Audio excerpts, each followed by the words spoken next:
रामा पिया गए परदेस भेजे नहीं पति रे हरि।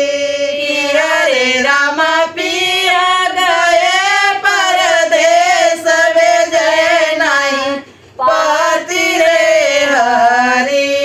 भेजे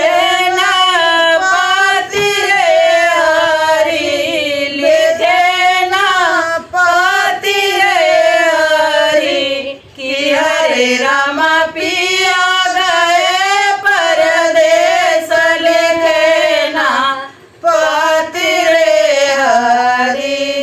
कि हरे रामा सासु हमारी अति समझावे रामा मोरी बहुर गरा कर जवा में धीर ललन घर आई हरे हरि।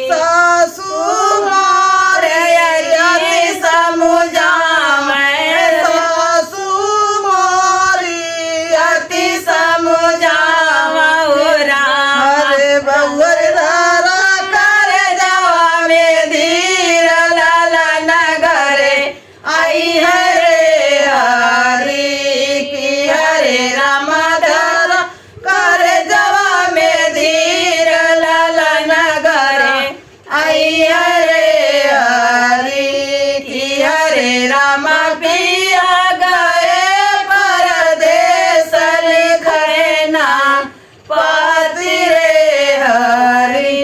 जेठनी हमारी अति समुझावे जेठनी हमारी अति समुझावे।